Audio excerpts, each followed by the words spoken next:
Passports restricted in Europe, driving licences no longer valid in the EU, mobile phone roaming charges legal again, satellite access restricted, and impacts on seafaring, energy, data and even family law. The implications of the latest slew of no-deal notices, wide-ranging and profound, at home, at work and on holiday.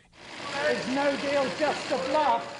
The job of the Cabinet this morning to sign off the plans to make no-deal Brexit not the end of the world, as the PM has suggested. The Cabinet briefed on the consequences of a chaotic no-deal by the Bank of England Governor Mark Carney. A recession, house prices sliding by a third and sterling falling too. Bank of England Governor scare you?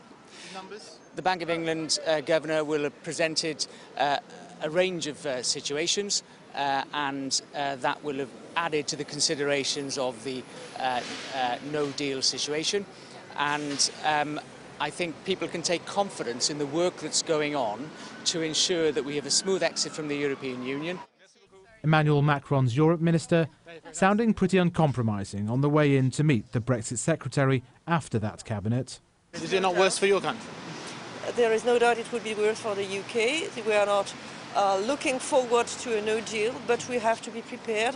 Later, going much further on the impact seen by France from no deal, with talk of grounded planes and Eurostar not functioning.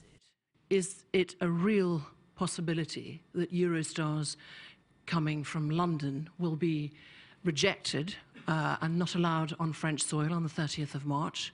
This is what would happen, among other examples, as you probably know.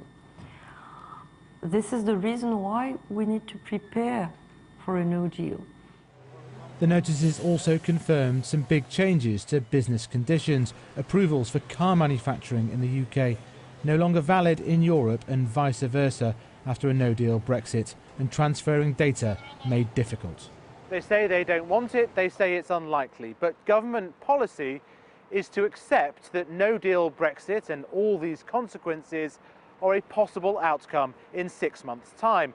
Business leaders argue the notices show the economy being hit like a sledgehammer, but the Prime Minister can't or won't make this case in this way.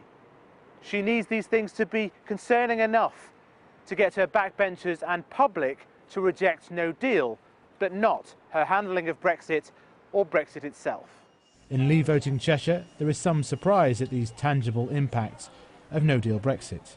If they happen, then only a short term, and I think, yes, becoming an independent country again is worth it. So much stuff that I don't think anyone knew about. I think if we had been told, you know, all the implications, if I'd known, for instance, that there could be a border in Ireland, I'd never have voted like that. All this no-deal preparation designed to strengthen Theresa May's hand in deal-making with them. Michel Barnier and Donald Tusk meeting today to prepare next week's Salzburg summit. Some fears that all the talk of no deal is making what none of the negotiators actually want increasingly likely. Faisal Islam, Sky News.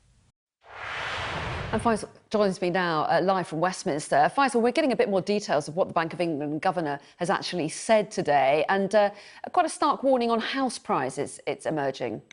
Yes, well, I know it sort of mixes into one not particularly appetising pot. I was told by a source who heard the presentation that it wasn't a prediction, it was a worst-case scenario, but essentially if trading connections are made difficult in that scenario, the Bank of England anticipates that sterling would slide again, the interest rates which were cut in the wake of the referendum, cut in the wake of the financial crisis, that they wouldn't be able to cut. Indeed, they might even need to go up in the case of a situation of sterling falling very sharply indeed. And it's that type of crisis situation that they're referring to, I think, in this slide in house prices, a prediction of a no-deal recession. That was the stark presentation that was received. Interestingly, the response, when you expect to hear from Brexiteer cabinet cabinet ministers, you expect them to be maybe a little sceptical, refer to this as Project Fear and the like. Well, they didn't. It was listened to respectfully, and it shaped the argument in the no-deal cabinet for the rest of the 3 hours. So I think we will get tomorrow a reaction from Conservative Brexiters. Never been the greatest fan of Mark Carney, the Bank of England governor. A stark presentation given to cabinet this morning. Yes, and in the meantime, what has the reaction been so far to the no-deal papers that have been released today? Yeah, so we've heard the macro background. It hasn't been published, it should be said. But I think the detail of some of these no-deal papers show the tangible impact of no deal, as now officially predicted by the government in black and white.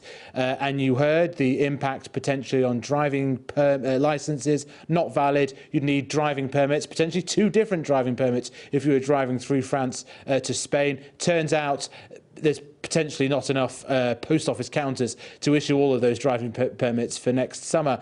Passports, mobile phone roaming no longer illegal. The phone companies say, though, that they would deal with that, but there's no legal protection there. That's just something for competition. And also big impacts also across the business community, whether it's approval of cars manufactured here or the flow of data between continental Europe and the UK. Big impacts. One organisation, the CBI, saying it would hit the economy like a sledgehammer. What's really interesting, though, is you don't hear as yet the Prime Minister making that case. It's almost like she's got to try and find the kind of Goldilocks description, that no deal, she doesn't like the economic impact of that, but she doesn't want to be too aggressive in saying it would be a disaster, because that would be bad for her politically. So a difficult tightrope, as ever, for the Prime Minister to walk, as we hear these stark warnings from the Governor of the Bank of England, but also in the government's own preparedness statements.